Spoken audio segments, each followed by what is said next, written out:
नमस्कार, स्वागत है आपका सरोकार में। मैं हूं अमृता राय। आज सरोकार में बात उस सपने की जो सैकड़ों धोखे खाकर भी इंसान पूरी करने के लिए तत्पर रहता है। ये सपना है एक अदद आशियाने का। सरकार का दावा है कि उसने real estate regulatory authority bill pass करा के लोगों को तमाम तरह के धोखे से निजात दिलाने का उपाय ढूंढ लिया है। इसके जरिए बिल्डर्स पर लगाम कसने की पूरी तैयारी कर ली गई है और अब खरीदार भी अपनी मेहनत की कमाई का ईमानदार हिसाब कर सकेंगे। घर खरीदना भले ही सस्ता ना हुआ हो, पर अब ये एक तरफा सौदा नहीं होगा।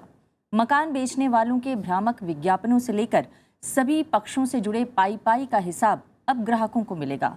सरकार इसके लिए हर राज्य में एक रेगुलेटरी अथॉरिटी बनाएगी, जहां जानकारी से लेकर शिकायत और समाधान सबका निदान होगा। सरकार का दावा है कि इससे उन लाखों लोगों को फायदा होगा जो हर साल इस सेक्टर में निवेश के जरिए देश की जीडीपी में 9% का योगदान करते हैं। इन खूबियों के साथ इस बिल को राज्यसभा में पास कर दिया गया, लेकिन समाजवादी पार्टी और AIADMK के विरोध भी इसे देखने पड़े। तो आज हम बात करेंगे इस बिल की खूबियों के बारे में कि कैसे ये बिल प्रभावी होने जा रहा है और कैसे बिल्डर्स और बायर्स का इसमें फायदा है।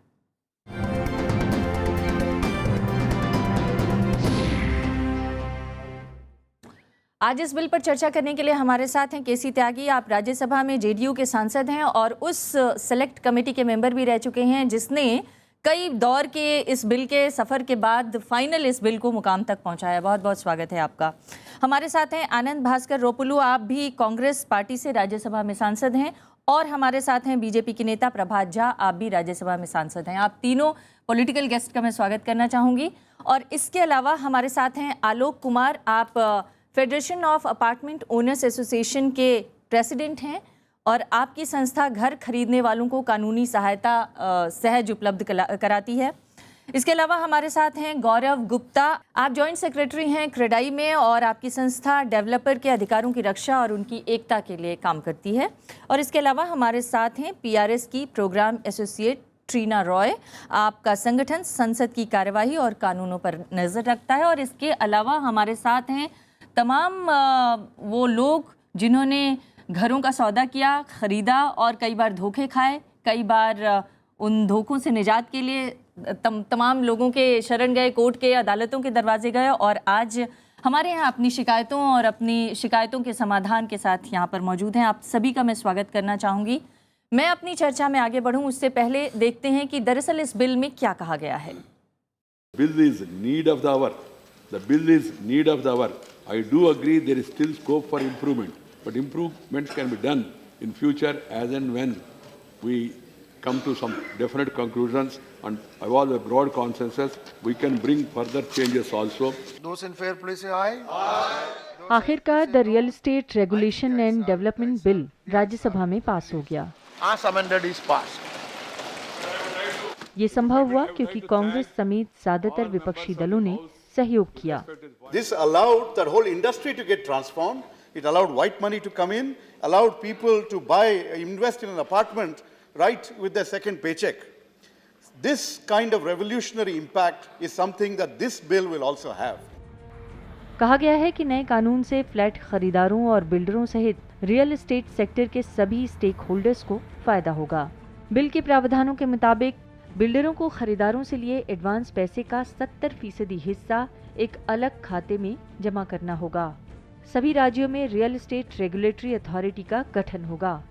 अब 500 वर्ग मीटर एरिया या 8 फ्लैट वाले प्रोजेक्ट को भी रेगुलेटरी अथॉरिटी के पास रजिस्टर्ड कराना होगा। कोई भी बिल्डर बिना रजिस्ट्रेशन के अपना प्रोजेक्ट शुरू नहीं कर सकेगा, यहाँ तक कि उसका विज्ञापन भी नहीं दे सकेगा। झूठे और भ्रामक विज्ञापनों पर सजा का प्रावधान है। डेवलपर खरीदारों से धोखाधड़ी करता है तो उसे 3 साल तक की कैद की सजा होगी। फ्लैट की बिक्री सुपर एरिया पर नहीं बल्कि कारपेट एरिया के आधार पर करनी होगी। मगर प्रस्तावित कानून पर पूरी राजनीतिक सहमति नहीं बनी। बिल के विरोध में भी आवाजें उठी। लैंड का इशू राज्य सरकार का इशू है और कॉन्स्टिट्यूशन के 7 शेड्यूल में राज्य सरकार को अधिकार दिया गया है, तो सेंट्रल गवर्नमेंट बिल ही नहीं बना सकती। बिल बनाया कैसे? ये तो अनकॉन्स्टिट्यूशनल है। बिल में बिल्डर्स के हक में प्रावधान है कि खरीदार ने भुगतान समय पर नहीं किया तो उस पर जुर्माना लगेगा। खरीदार की तरफ से की गई किसी दूसरी गड़बड़ी के मामले में भी बिल्डर्स के पास विनियामक प्राधिकरण के पास जाने का हक होगा। फिर भी डेवलपर आशंकित हैं। उनकी शिकायत है कि निर्माण काम शुरू करने के पहले डेवलपर्स को कई क्लियरेंस लेने होंगे। इस मंजूरी प्रक्रिया में महीनों लग सकते हैं। इससे निर्माण कार्य में देरी हो सकती है। इससे खरीदारों को भी परेशानी उठानी होगी। बिल्डर्स की मांग थी कि क्लियरेंस देने में देर करने वाले अधिकारियों को दंडित करने का प्रावधान किया जाए और क्लियरेंस के लिए एक समय सीमा तय हो। खरीदारों से ली गई 70% रकम को अलग खाते में रखने के प्रावधान पर बिल्डर्स का कहना है कि इससे उनके पास नकदी की कमी हो जाएगी, इसलिए उन्हें कर्ज पर निर्भर रहना पड़ेगा। कर्ज पर ब्याज चुकाना होगा। मुमकिन है कि ये सारा बोझ आखिरकार डेवलपर खरीदारों पर ही डाल दें। यानी नया कानून रियल एस्टेट सेक्टर में पारदर्शिता लाएगा, बिल्डर्स की जवाबदेही तय होगी, जिससे उपभोक्ताओं के अधिकारों की रक्षा भी होगी। इसके बावजूद क्या कहा जा सकता है कि नए कानून से रियल एस्टेट सेक्टर से जुड़े सभी स्टेक होल्डर्स की समस्याओं का समाधान हो जाएगा? कहा गया है कि अगले 6 महीने में बिल्डरों का जो मकान बेचने पर जोर रहेगा, इससे रियल एस्टेट सेक्टर की मंदी और गहरा सकती है। क्या ऐसे अंदेशे सही हैं? तो बिल पास हो गया है और सरकार का दावा है इससे लाखों खरीदारों को, जो घर के मकान के खरीदार हैं, उनको फ़ायदा होगा। लेकिन इससे पहले जो लोग इस समस्या से परेशान रहे कि बिल्डर्स उन्हें परेशान करते हैं या उनके घर खरीदने के सपने को किसी न किसी तरह से रुकावट मिलती है, आहत होते हैं, उनसे सीधे सवाल करते हैं, आप लोगों की समस्याएँ क्या हैं घर खरीदने को लेकर, मकान खरीदने को लेकर? क्या आप लोग संतुष्ट हैं जो सरकार ये बिल लेकर आई है इससे? ये तो इसके इम्प्लीमेंटेशन के बाद ही पता लगेगा, क्योंकि मैंने एक मकान इंदिरापुरम गाजियाबाद में खरीदा है, फ्लैट 2001 में बुक कराया था। उसकी पोजीशन मुझे 2008 में मिला जी। उसमें क्लास था कि आपको जो डिले पेमेंट जो होगा, वो डिले पोजीशन होगा, उसमें आपको पेनल्टी मिलेगी। उसमें एक पैसा भी बिल्डर ने मुझे नहीं दिया आज तक, और मुझे मजबूरी में 2008 में पोजीशन लेना पड़ा। और उसके बाद बहुत सी कमियां हैं, जैसे उस समय हमें कहा गया था कि आपको इसमें कम्युनिटी हॉल मिलेगा, स्विमिंग पूल मिलेगा, वैसा कुछ भी नहीं मिला। जो सुविधाओं का वादा था वो कुछ भी नहीं मिला। आप में से कोई और कुछ बोलना चाहता है? किसी और की शिकायत? मैंने अपनी ज़िंदगी की पूरी कमाई और मकान खरीदने में लगा दी, और उसके बाद कम से कम 3 साल बाद हमको पोजीशन मिला, जिसके लिए हमको किराए के मकान में रहना पड़ा, उसका पूरा सब पैसा देना पड़ा। और बिल्डर आज भी जो दिया है मकान, उसमें भी बहुत सी सुविधाएं जो वादे के अनुसार थी वो पूरी नहीं की गई। जी, तो हमारे साथ 2 ऐसे यहाँ पर लोग हैं जनता की तरफ से जो अपनी अपनी समस्याएं बता रहे हैं। प्रभात जी, मैं आपके साथ इस चर्चा की शुरुआत करना चाहूँगी। आप लोगों ने बिल पास करवा लिया है, क्या ये जो हमारे 2 लोग हैं जो यहाँ पर बैठे हुए हैं, अपनी समस्याएं अभी हमसे शेयर कर रहे थे, उन समस्याओं का समाधान इस बिल के जरिए हो सका है? आप दावा करेंगे? निश्चित तौर पर हुआ है। इस विधेयक के लागू होने से पहले जो परियोजनाएं चल रही हैं उन्हें भी पंजीकृत कराना आवश्यक होगा। ये बहस के दौरान विधेयक पर वेंकैया नायडू जी ने स्वयं कहा है। ये सबसे बड़ा सेक्टर है कृषि के बाद, जहां अधिक से अधिक लोगों को रोजगार मिलता है। आपने स्वयं कहा अभी अमृता जी कि जो विज्ञापन देगा, जो सपने दिखाएगा, ये सारे झूठ पर नियंत्रण करने के लिए और अपने वायदे पूरा करने के लिए ही ये रियल एस्टेट बिल लाया गया है। और यह रियल एस्टेट बिल में एक एक प्रावधान है कि किसी भी कंज्यूमर के साथ, मकान खरीदने वाले के साथ कोई धोखा न हो। और ये धोखा हो रहा था लगातार, तो उनकी समय सीमा क्या हो, समय जो वो विज्ञापित करते हैं वह विज्ञापित बातें पूरी हो। और इसीलिए छोटी छोटी चीजों के तो रेगुलेटरी एक्ट हैं, लेकिन इतने बड़े मामले में जिसमें 50% 3.5 लाख करोड़ लोग निवेश करते हैं प्रतिवर्ष 10 लाख मकान के लिए, इसलिए आवश्यक था और ये पास हुआ है। और इसमें मुझे लगता है कि अब जनता को बहुत सुविधा होगी, और जो मकान बनाकर देने वाले बिल्डर हैं उनको भी चिंता होगी कि हम क्या कह रहे हैं, अगर नहीं कहेंगे तो सजा भी हो सकती है। जी जी जी जी, तो आपने अपनी तरफ से स्पष्ट किया कि सरकार जो है झूठ पर नियंत्रण करने के लिए ये बिल ले आई है और तमाम जो धोखे विज्ञापनों में छपते हैं उससे भी लोगों को आगाह करेगी और अगर विज्ञापन में इस तरह की कोई बात है तो लोग दावा कर सकते हैं, उस पर सवाल उठा सकते हैं और उसके हिसाब से अपना वाजिब हक मांग सकते हैं। आप उस सेलेक्ट कमेटी के मेंबर रहे हैं। जो बिल 2013 में तैयार हुआ था वो स्टैंडिंग कमेटी में गया, फिर इसके बाद स्टैंडिंग कमेटी की रिपोर्ट 2014 में आई, फिर सेलेक्ट कमेटी में गया, फिर उसकी रिपोर्ट 2015 में आई, फिर इसके बाद राज्यसभा में पास हुआ, अब लोकसभा में पास होना बाकी है। लेकिन जो आप लोगों ने इस बिल पे विचार किया, क्या उससे वाकई ऐसे जो ग्राहक यहाँ मौजूद हैं अपने अपने मकान के, घर के खरीदार, उनको फ़ायदा मिलेगा? हाँ, मैं विश्वास कर सकता हूँ। अभी एक साथी ने उसके इम्प्लीमेंटेशन को लेकर के कुछ सवाल उठाए हैं। बेसिकली ये गुड प्रमोटर और गुड कंज्यूमर्स के लिए को ध्यान में रख करके बनाया गया है। और अब प्रमोटर अब किसी कंज्यूमर को मिसलीड करके लूट नहीं सकते। उसमें हमने सजा के भी प्रोविजंस रखे हैं, जुर्माने के भी प्रोविजंस रखे हैं। और मैं कंज्यूमर से 100% एग्री करता हूँ कि जो एडवर्टीजमेंट था, जो वेबसाइट पे डाला गया था, जो फिल्म के एक्टर और क्रिकेट के खिलाड़ी को लेकर जो विज्ञापन के सपने दिखाए गए थे, जो एग्रीमेंट सेल था, जो कॉमर्शियल सर्टिफिकेट था, जो कॉमन एरिया था, पार्किंग का, वॉल टू वॉल कारपेट का, टेरेस का, ये सब में मिसलीडिंग था। और हालत ये हो गई थी कि राह पे चलते हुए, सड़कों पे चलते हुए लोग पकड़ पकड़ करके पूछते थे मकान चाहिए, मकान चाहिए, मकान चाहिए। सरकार की 2022 तक सबको मकान देने की योजना है, इसलिए खाली पब्लिक सेक्टर के जरिए ये मांग पूरी होगी ऐसा करके हम नहीं मानते हैं। प्राइवेट सेक्टर का इसमें इन्वॉल्वमेंट लाजमी है। लेकिन प्राइवेट सेक्टर के लोग किस किस तरह की चीज़ों के हिस्से रहे हैं, मद्रास का जो उदाहरण है वो आपके सामने है। अनप्लान्ड तरीके से प्लॉट को डेवलप करना, अनप्लान्ड तरीके से सीवरेज सिस्टम को ख़राब करना, अनप्लान्ड तरीके से सारी प्लानिंग की वजह से।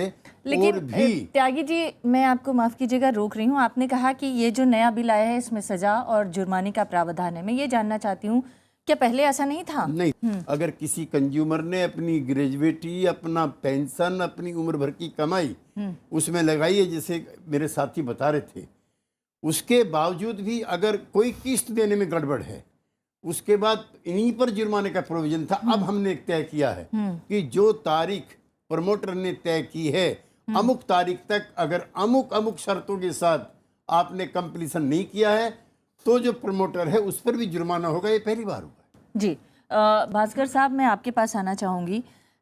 ये कोई ऐसा नहीं कि कोई नई मांग थी, दशकों से ये मांग उठ रही थी और अब जाके सरकार ने अपनी तरफ से पूरी करने की कोशिश की है। हालांकि अभी एक और पड़ाव है जिसको पार करना है, हालांकि वहाँ कोई मुश्किल नहीं लगती, पर सवाल ये है कि ये कितना इफ़ेक्टिव होगा ऐसे बायर्स के लिए जिनकी समस्याएं हैं और जो कई बार बायर्स, ये इनको तो सौभाग्य है कि इन्हें 3 साल में और 7 साल में घर मिल गया, पर बहुत सारे बायर्स अभी भी हैं जो 10-10 साल से घूम रहे हैं और उन्हें अपने घर नहीं मिल रहे हैं। उनको कितना फ़ायदा होगा इससे? ये तो एक शुरुआत है। ये शुरुआत की असर सहज में, इसके पहले जो ये कारोबार में है वो सब लोगों के ऊपर असर भी लगता है। इसके वजह से बढ़ते आने वाली जो दिक्कतें थे उसमें ध्यान में लेकर के ही 2013 में ये पूरा का पूरा जो ज़रूरी था उसे समझ लेके रियल एस्टेट रेगुलेटरी अथॉरिटी का ज़रूरी है, अपीलेट ट्रिब्यूनल का ज़रूरी है, उसके साथ ही साथ वो सब जुड़ने के लिए पूरा म्युनिसिपल लोकेशंस में, अर्बन लोकेशंस में, कॉस्मोपॉलिटन, मेट्रोपॉलिटन लोकेशंस में जो लाइफ में, जो ज़िंदगी में वो खरीदने वाले लोगों को जो दिक्कतें आ रहे हैं वो सब मन में लेने मेरा के। सवाल यह है कि ये आप सभी सारे पॉलिटिकल पार्टीज ये कह रही हैं कि ये बहुत अच्छा बिल है और ऐतिहासिक फैसला है सरकार का और इससे ग्राहकों को बहुत फ़ायदा होगा, लेकिन ये बात भी सच है कि जो लैंड है वो राज्यों का मसला है। ये जो रेगुलेटरी अथॉरिटी बनाए जाने की बात है ये राज्य बनाएंगे, ये मॉडल बिल नहीं है, सारे राज्यों पर एक तरह से लागू नहीं होगा। अगर कोई राज्य रेगुलेटरी अथॉरिटी नहीं बनाता है, उसमें देरी करता है या किसी तरह की उसमें गड़बड़ी होती है, तो फिर उसके लिए क्या उपाय है इसमें? वो दिक्कतें तो है, मगर ये रेगुलेटरी सिस्टम का आदत तो पड़ गया है। इंफॉर्मेशन रेगुलेशन हो गया, इसके साथ ही साथ बहुत सारे रेगुलेटर्स सामने आए, इलेक्ट्रिसिटी रेगुलेटर्स आए, और स्टेट गवर्नमेंट्स हैज लर्नड, अभी राज्य सरकारों के ऊपर भी ये असर लग गया है कि रेगुलेटर का जरूरी है, वो लोगों की भी सुविधा होगा। और 1974 में अमेरिका में फेडरल एक्ट बने थे रियल एस्टेट प्रोसीजर्स को सेटलमेंट करने का, जो ढंग से चलना है वो सुविधा भी, और बहुत सारे एक्ट्स को पढ़ाई करने के बाद जो ISO अभी शासन बनने वाले हैं, शासन के रूप में चलते आ रहे, उसमें स्वीकार करने के लिए जैसा इसके पहले जो रेगुलेटर्स को बनाने के लिए कोशिश किया था राज्य सरकारें, ऐसे भी रियल एस्टेट रेगुलेटरी अथॉरिटी बनाने की वजह से राज्य सरकारों को ही सुविधा होने वाले हैं। वो मैं मानता हूँ। आप ये कह रहे हैं कि राज्य सरकारों को इससे सुविधा होगी, और राज्य सरकारों, हम विश्वास करते हैं कि राज्य सरकारें बनाएंगी, लेकिन अगर नहीं बनाती हैं तो फिर शिकायतों के निपटारे का क्या मैकेनिज्म होगा? क्या ये इस बिल में है? मैम, क्योंकि मैं अपार्टमेंट से जुड़ा हुआ हूँ और एक RTI एक्टिविस्ट भी हूँ, पिछले कई सालों से इस सब्जेक्ट पे काम करता रहा हूँ। इस बिल के लिए भी बहुत कोशिश की, राहुल गांधी जी से भी मिला, अजय माकन जी से भी मिला, खैर सबके प्रयास से ये बिल पास हो गया। लेकिन आप अगर कहेंगे कि ये बिल बहुत कुछ है, ये बिल ऐसा ही है जैसे एक किसान के यहाँ सूखा पड़ जाए सालों से और एक बारिश आ जाए तो उसे बहुत बढ़िया लगता है, खुशनुमा महसूस होता है, लेकिन ये समाधान नहीं है कि उसकी उपजा बहुत अच्छी हो जाएगी। ऑलरेडी हमारे यहाँ यूपी अपार्टमेंट एक्ट है, बहुत बढ़िया प्रोविजन है। 6 साल की जेल की सजा 6 साल की जेल की सजा है, मैंने बोला भी यही। और उसके बावजूद भी अगर देखा जाए तो हम आज तक एक बिल्डर को जेल नहीं भेज पाए, एक बिल्डर को, क्योंकि सबसे ज्यादा नोएडा और ग्रेटर नोएडा इलाके में सबसे ज्यादा प्रॉब्लम अगर वाकई में जेल भेजा जाए तो 80% बिल्डर जेल में रहेंगे, क्योंकि FAR वायलेशन पे भी 3 से 6 साल की सजा का प्रोविजन है। हम लोग लाख कोशिश कर ले, हाई कोर्ट से जजमेंट ला के दे देते हैं, जजमेंट के ऊपर कंटेम्प्ट फाइल कर देते हैं, सबके बावजूद भी वो, क्योंकि डेवलपमेंट अथॉरिटी और बिल्डर का एक ऐसा ताना बाना जुड़ा हुआ है कि उसको तोड़ पाना आम आदमी के लिए बड़ा मुश्किल बात है। एन केन प्रकारेण जज साहब को मैं आपसे ये जानना चाहती हूँ कि आप कह रहे हैं कि बिल्डर, नेता और अभिनेता जो भी हैं, उनका जो नेक्सस बना हुआ है वो नेक्सस तोड़ पाना मुश्किल है। ये जो बिल है, क्या ये इस नेक्सस को तोड़ पाने में कामयाब होगा? किसी तरीके से सेंध लगा पाएगा? किसी तरीके से सेंध लगा पाएगा। जो अच्छे बिल्डर हैं 10% 15%, उनके लिए ये अच्छी बात है। मुझे लगता है अच्छे बिल्डरों की संख्या बढ़ जाएगी क्योंकि एक रेगुलेटर आ गया है। लेकिन सबसे बड़ी बात मैम क्या है इसमें, माइनस पॉइंट जो मुझे लगता है कि एक रेगुलेटर जो बनाया जाएगा वो कौन बनाएगा, किस तरीके से बनाएगा। अभी भी यूपी में अपार्टमेंट एक्ट में कॉम्पिटेंट अथॉरिटी का प्रोविजन है, जिसके पास बायर अपने ग्रीवांसेस लेके जाएगा और उसको कोजी जुडिशियल बॉडी है जिसको अधिकार है जजमेंट देने का। लोकल कोर्ट में जाने की जरूरत नहीं है। लेकिन उसके बावजूद भी आप जाके देख लें कितने ग्रीवांसेस पड़े हुए हैं, क्योंकि कॉम्पिटेंट अथॉरिटी जो बनाए गए हैं वो जैसे नोएडा अथॉरिटी, उनके CEO को ही कॉम्पिटेंट अथॉरिटी बना दिया। अरे भैया, मुजरिम को ही मुंसिफ बना दोगे, कहाँ से इंसाफ मिल रहा है? ये तो संभव है नहीं। तो ये कई सारी कमियां हैं जिसमें अगर सही ढंग से अगर एक्ट बनाया गया, मुझे लगता है अच्छी बात है। अगर केंद्र सरकार ही बता देता कि भाई जो रेगुलेटर होंगे वो कौन अपॉइंट करेगा, अगर वो लोकायुक्त की तरह अपॉइंटमेंट होना शुरू हो जाए, जैसे हाई कोर्ट के जज उसमें रहते हैं, जो विपक्ष के नेता रहते हैं, का भी रिटायर्ड हाई कोर्ट के जज का भी, और इन मामलों से जुड़े हुए जो विशेषज्ञ हैं वो स्टेट रेगुलेटरी अथॉरिटी के मेंबर हो गए। ऐसा करके प्रोविजन में हमने लिखने का जिस तरह कि सारा स्टेट को पावर दे दिया गया है कि वो कैसे करे। अब स्टेट से उम्मीद की जाती है कि वो अपने राज्य की प्रजा के भले के लिए। मैं ये जानना चाहती हूँ, क्योंकि आप उस संस्था को आप बिलोंग करती हैं जो इस तरह के जो बिल्स आते हैं या जो संसदीय कार्यप्रणाली है उसको एनालिसिस करते हैं। ये जो बिल आया है जिसको लेकर अभी भी ये आशंकित हैं और जिन लोगों ने पास किया है वो बहुत आशान्वित हैं, तो इस आशा और आशंका के बीच कोई एक किरण दिख रही है जिससे कि ग्राहकों को फ़ायदा होगा? हाँ, जैसे कि बोल रहे थे कि ये रियल एस्टेट सेक्टर में काफ़ी सारी समस्याएं रह चुके हैं और ये बिल वैसे तौर पे तो एक शुरुआत है। करंटली जो सिस्टम है वो कंट्री और टाउन प्लानिंग एक्ट्स के हिसाब से ये रियल एस्टेट सेक्टर रेगुलेटेड है। इस बिल के आने से ये जो real estate regulation authority bill है वही ये सेक्टर के अंदर एक रेगुलेटर क्रिएट करेंगे। ये रेगुलेटर स्टेट लेवल्स में होंगे और कुछ चीज़ें हैं जो कुछ टाइप। मैं ये जानना चाहती हूँ कि जो आप लोग अध्ययन करते हैं बिलों को लेके, इस बिल के आने के बाद क्या आप लोगों ने अध्ययन किया, क्या ये पर्याप्त है या इसमें कुछ और सुधार की गुंजाइश आप लोग देखते हैं? कुछ चीज़ें तो है जो छूट गई है, पर जैसे इन्होंने कहा कि ये एक शुरुआत है और बहुत सारी चीज़ें ये भी है कि रूल्स में या इम्प्लीमेंटेशन स्टेजेस में पता चलता है कि इस बिल्स के सारे मुद्दे ठीक से एड्रेस हो पाएंगे कि नहीं। तो अभी के लिए तो ये शुरुआत है, ये इंट्रोड्यूस कर रहे एक आइडिया ऑफ अ रेगुलेटर जो पहले नहीं था। इस बिल के अंदर ड्यूटीज़ भी है बायर के लिए, सेलर के लिए, एजेंट्स के लिए, पेनल्टीज भी है। तो इस तरीके से तो ये एक मैं आपसे जानना चाहती हूँ 70% एस्क्रो अमाउंट जमा करने की बात कही जा रही है जो ग्राहकों से लेंगी कंपनियाँ। बहुत सारे ऐसे बिल्डर्स थे जो ये मांग कर रहे थे कि इस एस्क्रो अमाउंट को कुछ कम कर दिया जाए। क्या आप मानते हैं कि ये ठीक है? देखिए, एस्क्रो अकाउंट जो है एक बहुत अच्छा प्रोविज़न है कि उससे बायर को ये कॉन्फिडेंस रहता है जो मैं पैसा एक पर्टिकुलर मकान लेने के लिए दे रहा हूँ वो उसी प्रोजेक्ट में इन्वेस्ट होगा। एस्क्रो का प्रोविज़न अब इस बिल में आया है, बट इससे पहले भी काफ़ी सारे बिल्डर्स है, क्योंकि मैक्सिमम प्रोजेक्ट बैंक फंडेड होते हैं, उसका एक एस्क्रो मैकेनिज्म होता है और उस एस्क्रो में यही रहता है कि जो भी पैसा आएगा इस पर्टिकुलर प्रोजेक्ट में लगेगा या फिर उसके बैंक लोन रिपेमेंट में लगेगा।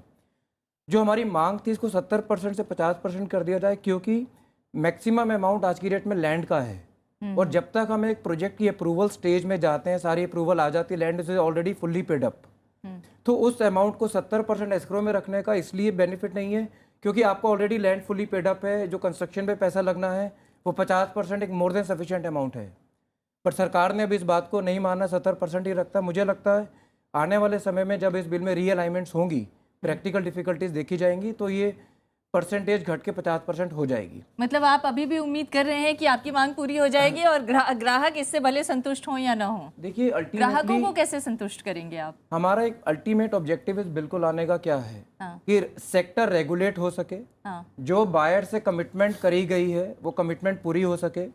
और मैं इस बिल का स्वागत करते हुए ये कहता हूँ, इस बिल के आने से वही प्लेयर मार्केट में रहेंगे जो एक अच्छा काम करना चाहते हैं, वो कोई विंडफॉल गेन या लोगों का पैसा भाग के नहीं जाना चाहते। ट्रस्ट की बहुत कमी हो गई है नहीं, इसमें एक इम्पॉर्टेंट बात हमें नोट करने वाली है कि रियल एस्टेट रेगुलेटर बिल तो 2016 में पास हुआ है, बट इससे 4 साल पहले से ही जो हमारी बिल्डर्स की संस्था है क्रेडाई, हम लोगों ने सेल्फ रेगुलेशन का काम स्टार्ट किया, जिसमें हर बिल्डर को जो क्रेडाई का मेंबर होगा उसे कोड ऑफ कंडक्ट साइन करना, उसमें बाकायदा सुपर एरिया, कारपेट एरिया पूरी तरीके से मैं नाम नहीं लेना चाहूंगी, लेकिन ऐसे तमाम बिल्डर्स हैं जो 5-5 साल 10-10 साल से, और बड़े बड़े बिल्डर्स हैं, नाम मैं नहीं लेना चाहती, पर ऐसे बड़े बड़े बिल्डर्स हैं जो आप जाएं तो कहेंगे कि ये घर देख लीजिए, ये 5 करोड़ का है, और ये देखिए हम अभी प्लानिंग स्टेज में है, ये 10 करोड़ का हम बनाने जा रही है, उससे भी बढ़िया है, और वो न वो घर तैयार है ना 10 करोड़ वाला तैयार है। 10 नंबर का नाम लिखा होगा जो आपका भी बात नहीं मानते हैं। एक बहुत इंपॉर्टेंट पॉइंट हमें यहाँ देखना है। देखिए, ये नेचर ऑफ इंडस्ट्री है।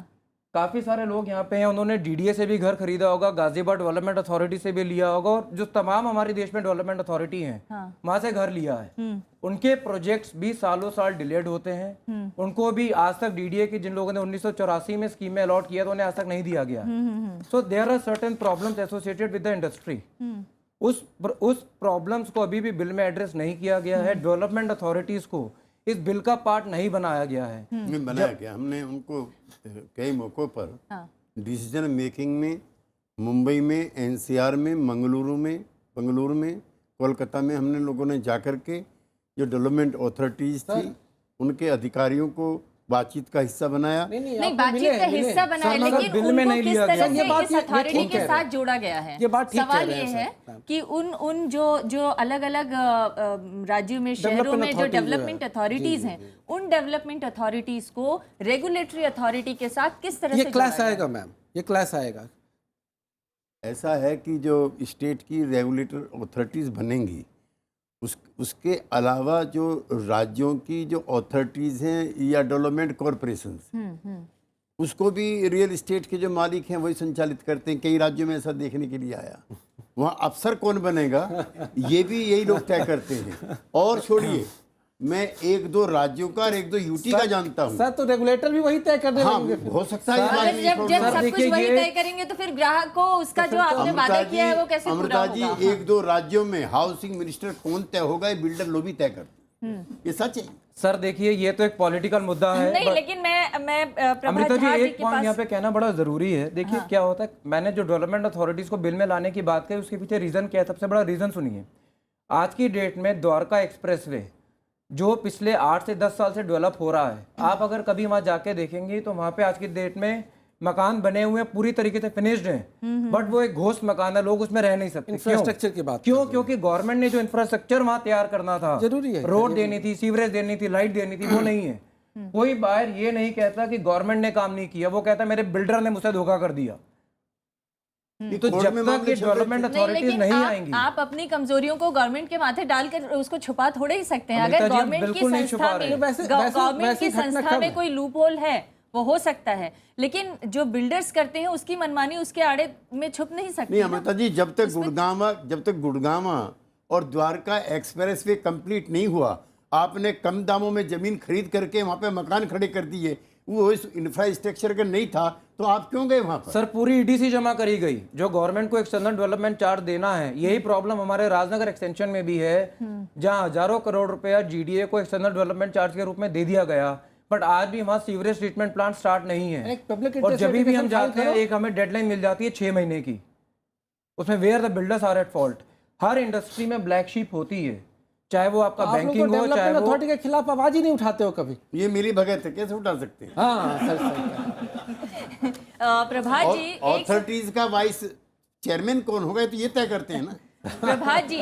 प्रभात जी, अगर आप मेरी आवाज़ सुन रहे हैं तो मैं आपसे ये जानना चाहती हूँ, ये सवाल उठाया जा रहा है बार बार कि ये जो बिल लाया गया है ये पारदर्शिता के लिहाज से अच्छा हो सकता है, ग्राहकों को जो आप लोगों ने वादा किया है हो सकता है उस लिहाज से ये अच्छा हो, लेकिन इस बिल में जो अथॉरिटी बनाने की बात कही गई है उसकी रूपरेखा क्या होगी, वो कैसे काम करेगी, शिकायत और समाधान का कैसे निपटारा होगा, इसको लेके क्या पूरी तरह से स्थिति स्पष्ट है? जिन लोगों ने इस बिल में सेलेक्ट कमेटी में, त्यागी जी आपके सामने हैं, एक एक बिंदु पर विचार किया गया है। यहां तक कहा गया कि कोई भी बिल्डर बिना रजिस्ट्रेशन के अपना प्रोजेक्ट लॉन्च नहीं कर सकता, यहां तक कि इसका विज्ञापन भी वो नहीं दे सकेगा। बिल में झूठे और भ्रामक विज्ञापनों पर माफ कीजिएगा, मैं जी आप पानी पी लीजिए, तब तक मैं एक चीज जानना चाहती हूँ। इस बिल में ये तो कहा गया है कि कोई भी बिल्डर और एजेंट बिना रजिस्ट्रेशन के अपना बिजनेस नहीं कर सकेगा, लेकिन जो एजेंट और बिल्डर रजिस्ट्रेशन करा लेते हैं क्या उन्हें पूरी छूट मिल जाएगी? वही मैम कह रहा हूँ, और इसमें जो प्रावधान बता रहे थे जेल का भी, वो भी बहुत बड़ा लोचा है उसमें। वो 1 से 3 साल का प्रावधान है, वो भी कंपाउंडेबल है। वो भी केवल इस बात पे है कि अगर वो रजिस्ट्रेशन ही नहीं कराता और रिपीटेड वायलेशन करता है तब जाकर है, उसमें भी केवल अगर वो पैसा देने के लिए तैयार हो जाता है तो उसको कभी सजा नहीं मिलेगी। तो आप जान जाइए, जो पैसे वाले लोग हैं उनके पास पैसे की कमी है, जो वो डर जाएंगे रेगुलेटर से। एक आम ग्राहक से तो obviously 10% of project cost is a big component. अरे भैया, आप अगर 10% की बात करते हैं, देखिए अल्टीमेटली कोई भी बिजनेस में इसलिए जेल जाने भैया भय बिन प्रीत भी नहीं होता, ये जान जाइए। इसलिए अगर डरना है तो वो जेल से ही डरता है बिल्डर। जी, प्रभात जी के पास एक बार दोबारा चलते हैं। प्रभात जी, देखिए, कुल मिलाकर मैं अमृता जी ये कहना चाह रहा हूं कि इस बिल के आने से बूम आएगा और दोनों को फायदा है। आपके बिल्डर को भी फायदा है और जो लोग मकान खरीदेंगे उनको फायदा है। अब ये बिल का इंप्लीमेंटेशन कैसा होगा, कैसे होगा, क्या होगा, ये तो आने वाले दिनों में पता लगेगा। सर ये स्टेट का मैटर है, लेकिन अभी से चिंता करना मुझे लगता है गलत है। जी, लेकिन हमने ये भी देखा कि राज्यसभा में कई सारे राजनीतिक दल ये खड़े होकर कहने लगे कि ये तो राज्यों का मामला है, तो सरकार कैसे तय करेगी इसे कि रेगुलेटरी अथॉरिटी बनाया जाए नहीं बनाया जाए। उन राज्यों के लोगों को क्या इसका फायदा नहीं होगा? मुझे नहीं लगता। जी, समाजवादी पार्टी के लोगों ने इस पर सवाल उठाए, AIADMK के लोगों ने इसके बारे में सवाल उठाए। देखिए, सवाल उठाया होगा, लेकिन सब ने, अभी त्यागी जी ने क्या कहा, सारे लोग तय करेंगे। सारे राज्यों में क्या वहां पर बिल्डर नहीं है, क्या वहां पर होम बायर नहीं है, क्या वहां लोगों को मकान नहीं चाहिए? मुझे लगता है जनता का हित सभी राज्यों का उद्देश्य होता है और वे सब मिलकर इसको करेंगे, मुझे पूरा विश्वास है। और यह जो बिल पास हुआ है, यह दोनों ही के लिए, खास करके उपभोक्ता के लिए तो बहुत ही बड़ा लाभप्रद है। और ये जो एक बहुत रुकावट आ गई थी, ये विवाद चल रहा था 2013 से लेकर अभी तक, लोग कह रहे थे कि सरकार क्या कर रही है, यह बिल एक मील का पत्थर साबित होगी। और जो शिकायतें अभी आपके सरोकार कार्यक्रम में लोग बता रहे हैं, वो सब शिकायतें आने वाले वर्षों में, आने वाले दिनों में नहीं होंगे। मुझे उम्मीद है और हम आशा करते हैं कि ये शिकायतें ना हो, लेकिन बहुत सारे ऐसे लोग हैं जो हमारे कार्यक्रम में शिरकत नहीं कर पा रहे हैं, हो सकता है दर्शक के रूप में देख रहे होंगे, जिनके घर पिछले 10 सालों से या 15 सालों से लटके पड़े हैं, उनका किराया भी जा रहा है और उनकी EMI भी जारी है, बावजूद उसके उनको मकान नहीं मिल पा रहा है, उनके लिए आप लोगों का क्या आश्वासन होगा? और एक और बिल में जो महत्वपूर्ण बात कही गई है, 500 वर्ग मीटर के ऊपर वाले मकानों के लिए ये सारा नियम लागू होगा, लेकिन उसके अंदर भी महानगरों में बहुत सारे मकान बनते हैं, उसके लिए क्या बिल्डरों को छूट मिल गई है? इन तमाम मुद्दों पर हम बात करेंगे। एक ब्रेक के लिए रुकते हैं, ब्रेक के बाद लौटेंगे।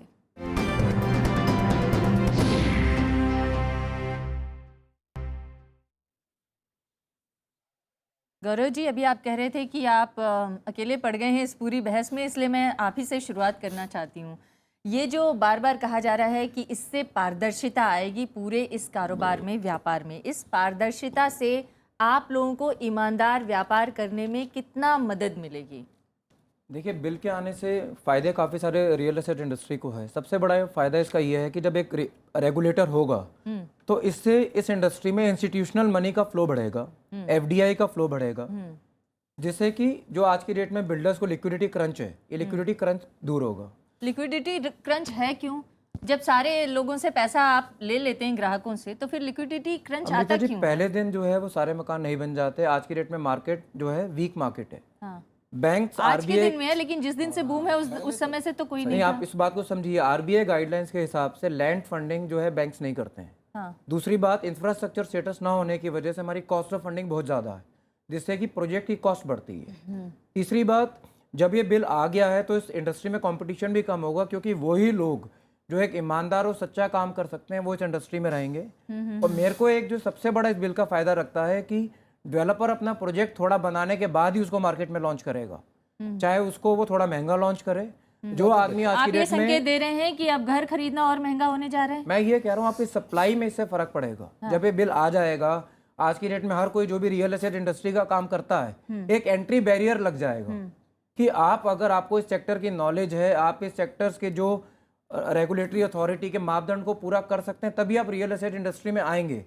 It's a very big entry barrier and it's a welcome step. हाँ, लेकिन आपको ये भी पता है, अभी मंत्री जी ने कहा था कि कृषि के बाद दूसरा सबसे बड़ा सेक्टर है कंस्ट्रक्शन सेक्टर, और अगर इतना 9% GDP का इससे हासिल होता है। अमृता जी, वही तो दुर्भाग्य हमारे सेक्टर का कि एग्रीकल्चर को तो हम लोग बड़े रिस्पेक्टफुली देखते हैं, but when it comes to real estate industry सबसे हे दृष्टि से कृषि देखी जाती है आज की तारीख में। अब सर, एग्रीकल्चर को इस बजट में भी आप देखेंगे तो कितना इंपॉर्टेंट, महत्वपूर्ण देना भी चाहिए। बातचीत बहुत की गई है सर, करना भी चाहिए, क्योंकि हमारे देश की काफी ज्यादा जो पॉपुलेशन है वो आज भी एग्रीकल्चर से जुड़ी है। आप ये उम्मीद कर रहे हैं ना कि आपके लिए ये बेहतर बिल है? बिल्कुल बेहतर बिल है। चलिए, हम आपसे जानना चाहते हैं, बेहतर बिल में एक ये महत्वपूर्ण बात कही गई है कि अगर बिल्डर झूठ बोलते हैं या समय पर घर की डिलीवरी नहीं करते हैं, मकान की डिलीवरी नहीं करते हैं, तो उनको उतना ही जुर्माना भरना होगा जितना कि अब तक ग्राहकों को भरना पड़ता है। इस तरह के जो हैं, और अगर नहीं करते हैं तो उनको 3 साल की सजा भी हो सकती है। ये सब कितना आपको लगता है कि ये इम्प्लीमेंट हो पाएगा? ये बहुत ही बढ़िया प्रोविज़न है मैम। आज के डेट में क्या है, ये लोग जो एक बिल्डर बायर एग्रीमेंट बनाते हैं वो भी एकदम वन साइडेड 40 पन्ने का एग्रीमेंट होता है। नॉर्मली जो वकील नहीं है वो नहीं समझ सकता है कि उसमें क्या क्लॉज है। इतने छोटे छोटे क्लॉज डले रहते हैं। वो सिर्फ यही नहीं, वो ऐसी भाषा होती है कि वो वकील ही समझ सकता है। EDC, IDC will be applicable. आप समझ ही नहीं सकते EDC, IDC का फुल फॉर्म को बाद में आपको पता चलेगा। वो extra development charge, intra development charges, तो बहुत सारे बाद में ये 4,44,000 का एक अलग से बिल बना के भेज देते हैं। तो ये सब बातें जो हैं वो अब खत्म हो जाएंगी कि कम से कम एक मॉडल बिल्डर बायर एग्रीमेंट लोगों के सामने होएगा। कि और जो बात रही पेनाल्टी की, अभी तक ये 5 रुपये स्क्वायर फीट पेनाल्टी देते थे। अगर मैं 1500 स्क्वायर फीट का फ्लैट बुक कराया हूँ तो 7,500 रुपया 7,500 रुपीज़ पेनाल्टी के तौर पे मिलता था। और हम अगर इनको पेनाल्टी देते तो वो 18% ब्याज या 24% ब्याज की दर पे देते थे। लेकिन अब कम से कम इक्वल जो बात हो गई, अगर मैं 50 लाख का फ्लैट बुक कराया हूँ और अगर ये डिले करते तो इनको 75,000 रुपीज़ हमें देना पड़ेगा 18% से। ये एक बहुत बड़ी राहत है और मुझे लग रहा है कि जो अच्छे बिल्डर हैं वो इसको पूरा भी करेंगे। और रेगुलेटर के पास अगर ये रहेगा तो इसमें ट्रांसपेरेंसी रहेगी।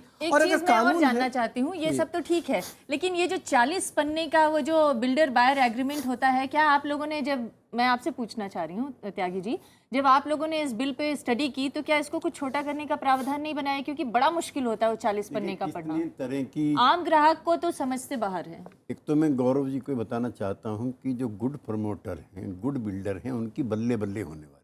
बिल्कुल। लेकिन कैसे कैसे रैकेटिंग इसमें हुई है। ओखला बर्ड सेंचुरी के अंदर 1,10,000 मकान बना करके बिल्डर ने तैयार कर दिए।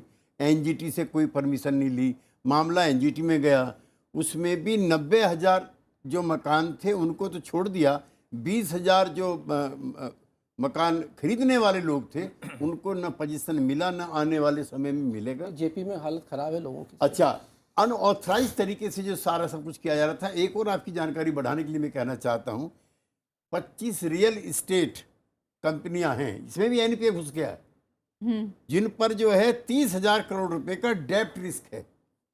डिफॉल्टर घोषित करके चले जाएंगे, वो कहेंगे हम नहीं दे सकते हैं। और इसमें कितने कितने काम हुए जो पहले आपने शुरू में कहा, आपने एक्स के लिए बुकिंग करा दी, एक्स छोड़ दिया, फिर वाई के लिए दोबारा बुकिंग करा दी, एक ही फ्लैट 3-3 लोगों को फिर बेच दिया, जेड के लिए करा ली, पहला कंप्लीट नहीं हुआ। इतनी बोगस इंडस्ट्री चल रही थी।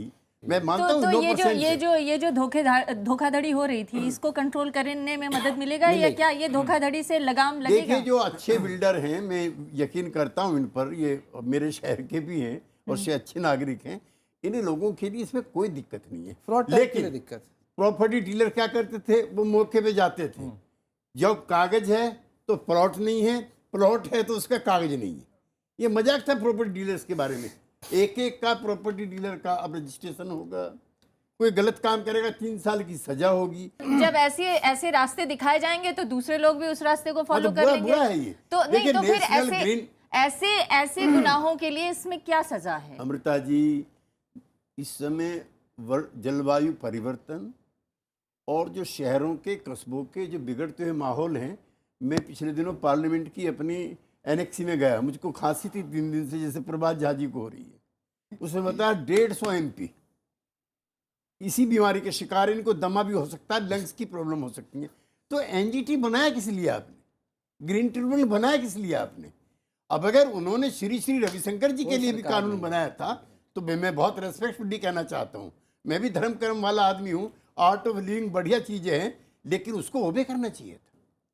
ये कोई विपक्षी दलों का बनाया तो वहाँ एनजीटी मतलब आप ये कह रहे हैं कि ना उधर एनजीटी के नियम पालन हो रहे हैं और ना बिल्डर्स पालन कर रहे हैं। मैं चाहती हूँ अमृता जी, यहाँ पर एक चीज कहना बड़ा जरूरी है। हाँ। अभी माननीय त्यागी साहब ने बात कही, ओखला बर्ड सेंचुरी में मकान बना दिए। देखिए, वो जमीन नोएडा अथॉरिटी से ली गई, एनवायरमेंटल क्लियरेंस लिया गया, उसके बाद एक रूल आया कि ओखला बर्ड सेंचुरी के विदिन 10 किलोमीटर, सेंचुरी के बाहर, सर सेंचुरी के बाहर विदिन 10 किलोमीटर घर नहीं बना सकते, जिसको बाद में रिड्यूस करके उसकी रूपरेखा को थोड़ा सा ठीक किया गया। तो ये कहना कि अनऑथोराइज मकान बन गए या बिना लोगों से चीटिंग के एंगल से बनाया गया, ये थोड़ा गलत है। लेकिन यही तो सवाल है कि आपने किससे परमिशन ली है, क्या आपने एनवायरमेंट क्लियरेंस ली है, आपने इलेक्ट्रिक एरिया और जितने भी तरह के क्लियरेंस होते हैं, गवर्नमेंट अथॉरिटी लैंड सब आज की डेट में देखिए सबसे बड़ी बात क्या, कोई भी बिल्डर अगर जमीन लेता है और वो गवर्नमेंट अथॉरिटी से ले रहा है तो वो ये मान के चलता है that this is litigation free, but आज की डेट में वो भी नहीं हो रहा। तो इसमें जो है कोई भी गलती बिल्डर की मैं नहीं कहूँगा कि ओखला बर्ड सेंचुरी में है। पूरे नोएडा अथॉरिटी को पैसे दे के जमीन ली गई, सारी क्लियरेंसेस उनके मापदंड के हिसाब से लिया गया, उसके बाद मकान बनाए। तो दोबारा उसको रीडिजाइन किया ना एनजीटी ने, yes. वो दोबारा क्यों किया और किस तरह से किया, ये भी एक बड़ा सवाल हो सकता है। मैं चाहती हूँ यहाँ पर कुछ जो लोग हैं जो अपनी समस्याएं लेकर आए हैं या कुछ सवाल करना चाहते हैं, आप कर सकते हैं हमारे मेहमानों से। मेरा ये कहना है कि अभी बात उठी कि बिल्डर्स के पास जो है पैसा नहीं होता, पैसा जाता कहाँ है? हर बिल्डर का अपना स्कूल है, 5 एकड़ 50 एकड़, मैं नाम नहीं लेना चाहता, और चैनल भी चला दिए कई लोगों ने। 50 एकड़ के नोएडा में स्कूल है आज, ठीक कह रहे, वहाँ का पैसा, वो पैसा इनके पास कहाँ से? ये जाहिर सी बात है, मेरे और इनसे लेके पैसा इसका इसीलिए इस बिल में प्रोविजन बना गया है ना एस्क्रो मनी का, कि वाकई एक बिल्डर पैसा लेता था पब्लिक से और वो कोई दूसरा बिजनेस शुरू कर देता था, कोई होटल बना लेता था, कोई स्कूल बना लेता था, और लोगों के पैसे से जो अपार्टमेंट बनाना रहता था वो अधूरा छूट जाता था। इसलिए ये अगर बन रहा है तो कम से कम 200 करोड़ रुपए लगे उसमें। जी ठीक, और वहाँ पे 500 बच्चे, 1000 बच्चे जी। लेकिन हम अगले सवाल की तरफ बढ़ते हैं। अमृता जी, मैं बीच में डिस्टर्ब कर रहा हूँ। हाँ। अब कई बिल्डर संपादक भी हो गए। अब कई बिल्डर जो हैं वो चैनल भी चला रहे हैं, अपने इंडिपेंडेंटली लॉन्च कर रहे हैं। नहीं, तो लेकिन, ये कहाँ नहीं है त्यागी जी, लेकिन मुझे एक बात बताइए ये वही बिल्डर हैं जिन पर आप लोग लगाम कसने की तैयारी कर रहे हैं? हाँ। ये वही बिल है जिसको आप लोगों ने बड़ा दुरुस्त करके 3-4 साल में तैयार किया है? हाँ। और ये वही बिल्डर हैं जिनको सरकारों की तरफ से परमिशन मिल रहा है हाँ, चैनल ठीक बात। चलाने का, तो उसके लिए भी लगाम लगाइए आप ठीक लोग, बात, बिल सही ले कह आइए। नहीं, हम लोग ये पूछना चाहते हैं, अभी जो है कृषक का ये जो उदाहरण जो दे रहे थे, वो लोग तो आत्महत्या कर रहे हैं। कौन बिल्डर ऐसा है जो आत्महत्या किया है आज तक? सही कह रहे हैं, बहुत सर सही। महाराष्ट्र में एक बिल्डर ने जो कि पॉलिटिकल प्रेशर एक बिल्डर ने और 3 लाख किसानों ने, 3 लाख अकॉर्डिंग टू क्या द तुलना है नेशनल दोनों के क्राइम बीच में? ब्यूरो 3 लाख किसानों ने और एक बिल्डर ने आत्महत्या की। रेशो ये है।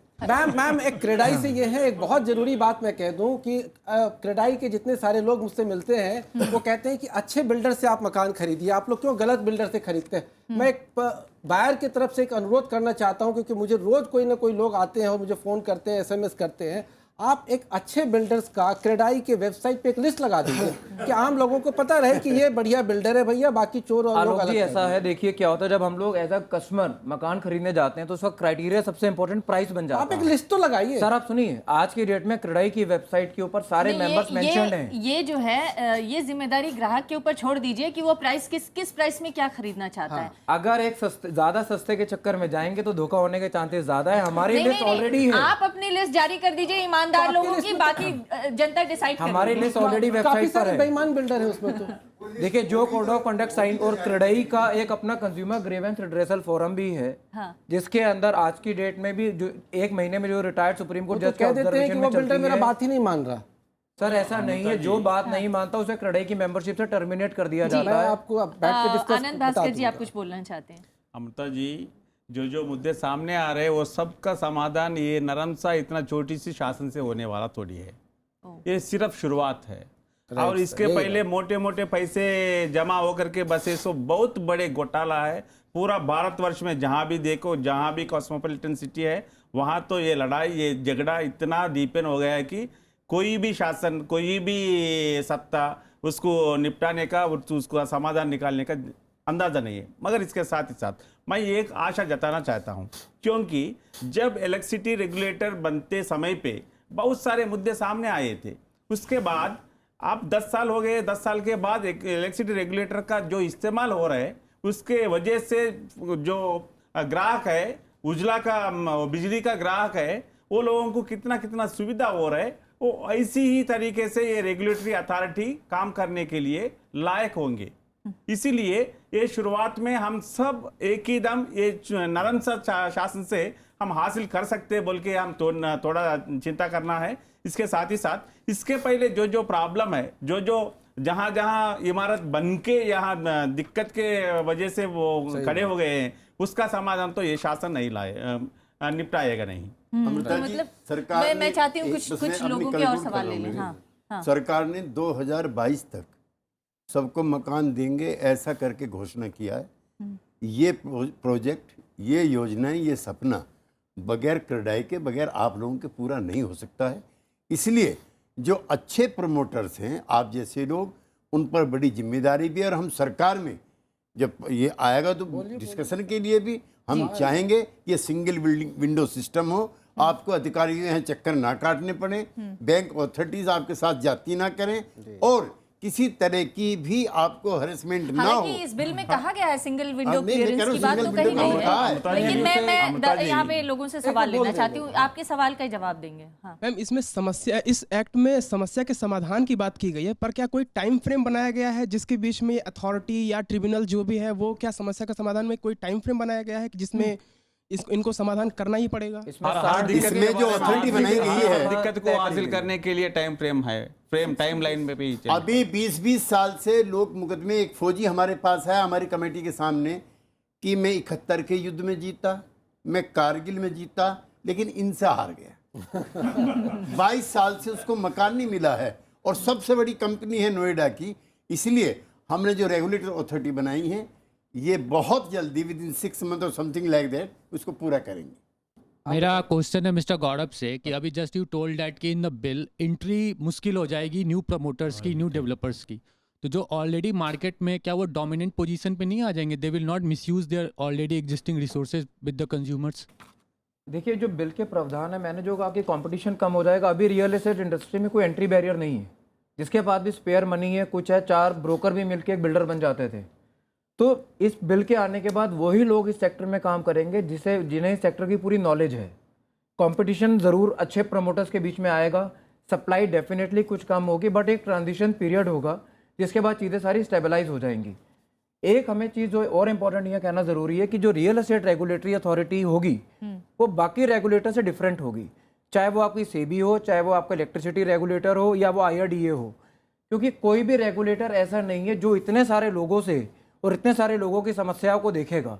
तो इसका एक ट्रांजिशन फेज होगा, इसको स्टेबल होने में कुछ टाइम लगेगा, बट येस कोई अपनी पोजीशन मिसयूज नहीं करेगा। It's a competitive market. आज की डेट में ग्राहक बहुत समझदार है और वो वही चीज़ लेता है जिससे पता है कि वैल्यू फॉर मनी है। आप लोग ये कह रहे हैं कि इससे ईमानदार व्यापार करने वाले लोगों को फ़ायदा होगा, लेकिन मैं एक सवाल पूछना चाहती हूँ, इसमें 500 वर्ग मीटर के से जो कम एरिया के फ्लैट्स हैं उसके लिए कोई रेगुलेशन नहीं है, रेगुलेटरी अथॉरिटी उस पर काम नहीं करेगी। मुंबई जैसे महानगरों में ऐसे बहुत सारे यूनिट्स बना के बिल्डर्स बेचते हैं और लाखों करोड़ों कमाते हैं, उन पर किसी तरह का लगाम नहीं होगा। देखिए अमृता जी, यहाँ पर एक आप अगर सारे को इंक्लूड कर लेंगे तो आपके पास इतनी ज़्यादा वो आप लोगों को एड्रेस करेंगे चीज़ें कि शायद उसका रेगुलेटर भी बटन ना ले सके। ये बहुत सही बात कह रहे हैं मिस्टर गुप्ता, क्योंकि हम लोग RTI पे काम करते हैं। आज सर RTI की हालत बहुत ख़राब है। मतलब अगर आप स्टेट में चले जाइए, हम लोग 1.5 साल 2 साल में स्टेट इंफॉर्मेशन काउंसिल से रिप्लाई आता है और फिर वहाँ जाइए तो पता चला कि डिस्कशन नहीं होता, बात चर्चा नहीं होती, फिर आगे डेट चला जाता है। एक हमारे नोएडा से लखनऊ जाना, फिर RTI के लिए लखनऊ में रुकना, मतलब आज RTI एक्ट धरातल पे ख़त्म हो रहा है। अमृता जी, जैसे इन्होंने कह रहे थे कि 500 स्क्वायर मीटर के ही प्रोजेक्ट्स ये रियल एस्टेट रेगुलेटर के अंदर आए, पर इस बिल में एक प्रावधान है कि स्टेट गवर्नमेंट्स पे छोड़ा गया है कि ये लिमिट घटा भी सकते। हाँ, तो ये भी एक प्रावधान, ये एक ओपनिंग है कि स्टेट गवर्नमेंट्स को flexibility state governments regulatory authority बनाए, फिर इसके बाद एरिया कम करेंगे, ज्यादा करेंगे। जी अमृता जी, ये शासन के अनुसार ये रियल एस्टेट धंधा में जो बनने वाले हैं, जो नए पहुंचने वाले हैं, वो लोगों को गौरव बढ़ेगा। पहली बात ये है। और जो सुविधा के साथ, मौलिक सुविधा के साथ जो काम करने के लिए, और जो जरूरी है ये रेगुलेटरी अथॉरिटी को अर्बन डेवलपमेंट अथॉरिटीज से, टाउन प्लानिंग अथॉरिटीज से, वाटर एंड सीवरेज बोर्ड से और पोल्यूशन बोर्ड से जुड़ने का जरूरी है। एवोल्यूशनरी प्रोसेस में अभी अभी शुरुआत हो रही है शासन का। ये शासन का जरूरत जो बढ़ते हैं, आइंदा एक आने वाले 5 सालों में इसका पूरा पुष्टि मिलेगा, तब भी हम सुन सकते हैं। मगर ये शुरुआत के वजह से छोटे छोटे मोटे पैसे का नहीं है, छोटे छोटे अभी शुरुआत करने वाले रियल एस्टेट प्रमोटर्स जो है वो लोगों को भी ऑन बोर्ड लेना चाहिए। और ये रेगुलेटर शेल एनेबल, इसको जैसा दिखना है कि ये टेरराइज करने के लिए थोड़ी आ रहे, ये फैसिलिटेट करने के लिए आ रहे। और होम बायर का पहली फायदा के लिए शासन देखता है, इसीलिए होम बायर को फायदा पहुंचाने के लिए रियल एस्टेट प्रमोटर भी हो, रियल एस्टेट एजेंट भी हो, जो भी रजिस्टर्ड है, वो सब सोचने का जरूरत ये अथॉरिटी बना के रखता है। कोई और सवाल करना चाहता है? मेरा सवाल ये है कि जैसे हम देखते हैं कि बॉन्ड्स के लिए एक रेटिंग एजेंसीज होता है, वैसे क्या हम बिल्डर्स के लिए वैसे रेटिंग एजेंसीज नहीं हो सकते? बहुत बढ़िया सवाल है, जिससे बिल्डर्स की रेटिंग हो सके और लोगों को पता चल सके कौन सा बिल्डर कितने अच्छे क्रेडाई तो वही कर रहे हैं, नहीं कोशिश कर रहे हैं, मगर क्रेडाई की क्रेडिबिलिटी खत्म है। लेकिन अदरवाइज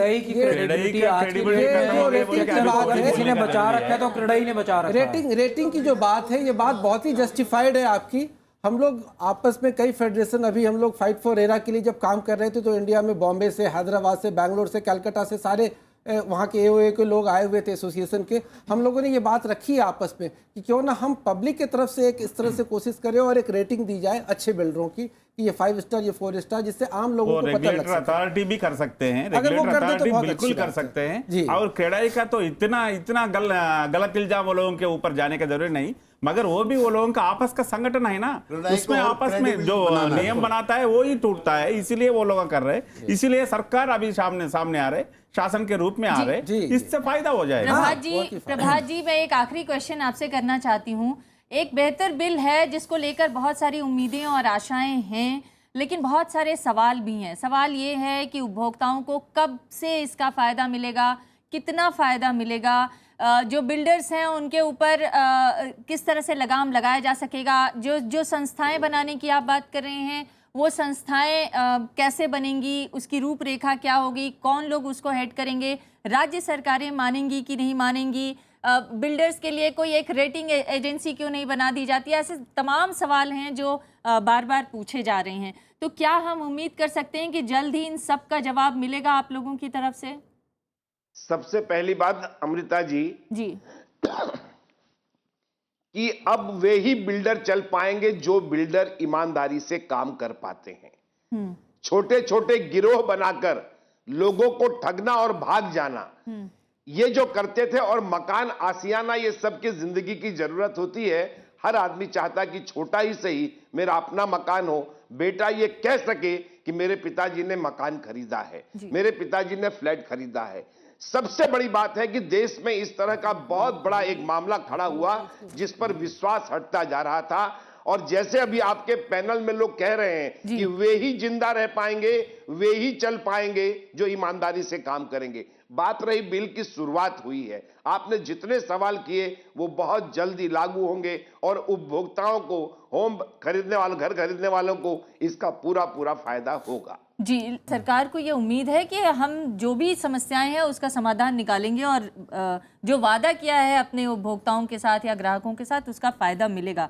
लेकिन जो सवाल अभी भी बने हुए हैं, बचे हुए हैं, वो ये हैं कि कब से फ़ायदा मिलेगा। जो पुराने बहुत सारे ग्राहक हैं जो किसी न किसी तरीके से धोखे का शिकार हुए हैं, उनको क्या इसका फ़ायदा मिलेगा, या जो अगर अथॉरिटीज़ इसका पालन नहीं करती हैं, ये जो रूल रेगुलेशन आप लोग ले आने जा रहे हैं उसका अगर अथॉरिटीज़ पालन नहीं करती हैं या बिल्डर्स पालन नहीं करते हैं तो क्या होगा? कहीं अथॉरिटीज़ में फिर वैसे ही भ्रष्टाचार फैल गया तो क्या होगा? आप कह रहे हैं कि जो डीडीए और जीडीए और जितने भी इस तरह के विकास प्राधिकरण हैं उसके उपाध्यक्ष और अध्यक्ष कौन होंगे वो सब बिल्डर ही तय करते हैं, तो यहाँ पर भी वैसे ही होने लगा तो क्या होगा? ऐसे सवालों का क्या जवाब है? अमृता जी, हमने फर्स्ट राउंड में अपनी सेलेक्ट कमेटी में बगैर किसी दुर्भावना के एक ऐसा वातावरण बनाने का प्रयास किया है जिसमें अच्छे प्रमोटर को प्रमोट किया जा सके, और हमारा बेसिक उद्देश्य कंज्यूमर्स के जो इंटरेस्ट हैं वो वॉच करना था। चूँकि हमारे पास जो क्रेडाई के या बिल्डर्स की एसोसिएशन के लोगों से हम मिले, लेकिन आंखों में आंसू जो थे वो कंज्यूमर्स के में थे। सही बात है, हम लोग खुद थे कई लोगों के साथ। एक सवाल मैं और जानना चाहती हूँ, हमारे देश में 600 से ज़्यादा उपभोक्ता अदालतें हैं, क्या ये जो मामले हैं उपभोक्ताओं के चीटिंग के, ये भी मामला आया ये उपभोक्ता अदालतों में नहीं हल हो सकता अमृता था? जी, ये भी मामला आया आपकी जानकारी के लिए और मेरे उपभोक्ता साथियों के, दर्शकों की जानकारी के लिए। हिंदुस्तान के जितने सबसे नामी ग्रामी वकील हैं जो जहाज में बैठ करके मुकदमा लड़ने जाते हैं और 1 घंटे की 1 करोड़ से लेकर के 2 करोड़ तक फीस लेते हैं, वो सब बड़े बड़े जो बिल्डर हैं उन्होंने एंगेज किए हुए हैं। इनको तो 7 जन्म भी न्याय नहीं मिलने का अगर थोड़ी सी सख्ती हम लोगों ने इनके पक्ष में नहीं की।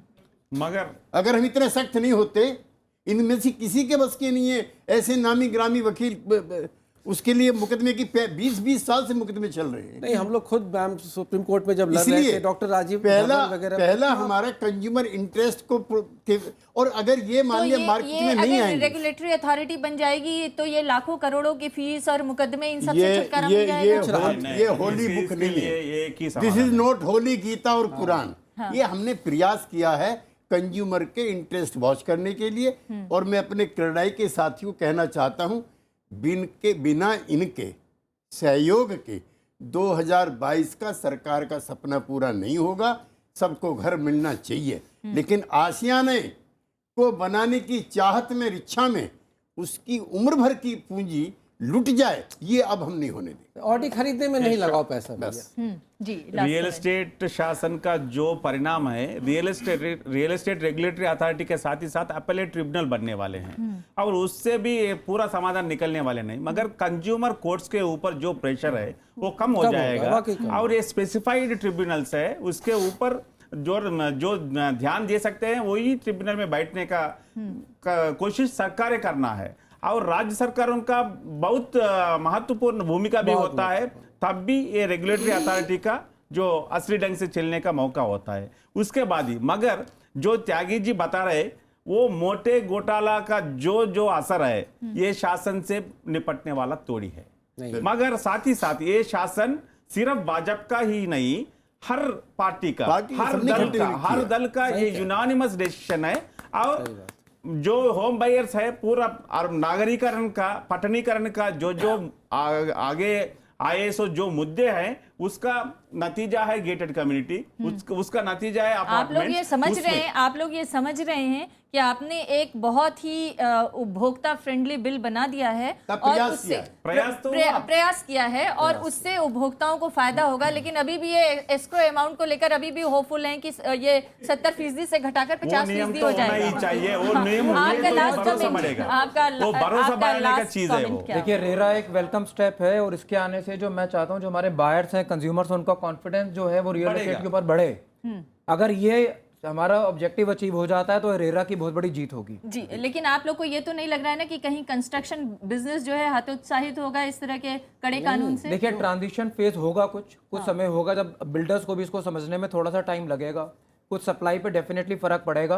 बट यस, एक जब लोग इसको समझ जाएंगे, इसके रूल्स का पालन करने लगेंगे तो एक रेगुलर हैबिट बन जाएगी। कितने दिन का ये टाइम पीरियड होगा, कितने दिन और मंदी में गुजरना होगा इस सेक्टर को? कोई रूल नहीं है जिसको समझने में बहुत टाइम। कंसंट्रेटेड यूसेज होगा, फंड डाइवर्शन का स्कोप नहीं होगा, इसके वजह से आपका ही फायदा होगा, ट्रस्ट बढ़ेगा सर, ट्रस्ट आपका ही फायदा। अच्छे लोगों को काम करने वालों को बढ़ावा चाहते हैं। गौरव जी, एक्सप्रेस हाईवे पर सड़क पे दुकान लगा करके, गाड़ी रुकवा करके जबरदस्ती कहते हो मकान ले लीजिए, हम चाहते हैं वो स्थिति ना आए, आपके दफ्तर में आकर के लोग रजिस्ट्रेशन कराएं, इतनी क्रेडिबिलिटी आपकी होनी चाहिए। जो अच्छे बिल्डर है मैम, उसको इससे डरने की जरूरत नहीं है। और ऐसा नहीं है कि अच्छे बिल्डर नहीं है, लेकिन जो बेईमान टाइप बिल्डर है उनको वाकई इससे दिक्कत आएगी। ऐसे लोग रजिस्ट्रेशन कराने में ही डरेंगे। तो क्या आपको नहीं लगता है कि अगर छोटे, हम उसको और आसान भाषा में कहें तो छोटे जो बिल्डर हैं वो अगर उनको दिक्कत आएगी तो इससे जो एक कंपटीशन का माहौल बना था अभी, जिसमें कुछ लोगों को ये उम्मीद भी जगी थी कि कुछ हम सस्ता भी कम पैसे लगा कर भी घर खरीद सकते हैं। कम पैसे लगा के भी आप लोगों से मिलिए ना तो लोग कहते हैं कि भाई भले हमसे 1 लाख ज्यादा ले लेता लेकिन घरवा तो दे देता, मेरा घर नहीं मिल रहा है। उससे लोग ज्यादा परेशान है। वो कर्ज लेके भी उस समय सोचते हैं कि भैया हम कहीं से करके मुझे घर मिल जाए, दिला दो। लेकिन ऐसे बिल्डर आपको बहुत सारे मिल जाएंगे जिन्होंने एक प्रोजेक्ट के लिए पैसा लिया, 10 जगह पूरे इंडिया में जगह जगह अपने ब्रांड पे नया प्रोजेक्ट शुरू कर दिया और एक भी प्रोजेक्ट पूरा करके नहीं दे रहे। तो वैसे ग्राहकों की कमी नहीं है जो दर दर भटक रहे हैं, उनको कोई राहत नहीं। वो ग्राहकों को अभी एक हौसला बढ़ेगा कि जहां सरकारी के तरफ से खड़े हो गए सो अथॉरिटी और ट्रिब्यूनल के सामने जाए और वो लोगों का जो दिक्कत है वो सामना हासिल करने के लिए मौका मिल जाए। जी, हमें उम्मीद है कि इतनी सारी बहस के बाद और सरकार ने ये बिल तो पास कर दिया है, लोकसभा में भी पास हो जाएगा। उम्मीद ये की जा सकती है अभी फिलहाल की स्थिति में कि जो कर्जदार हैं, जो खरीदार हैं और जो व्यापारी हैं, उन सब के बीच में एक संतुलन रहेगा और शिकायत के कम से कम मौके मिलेंगे। बहुत बहुत शुक्रिया हमारी चर्चा में शामिल होने के लिए।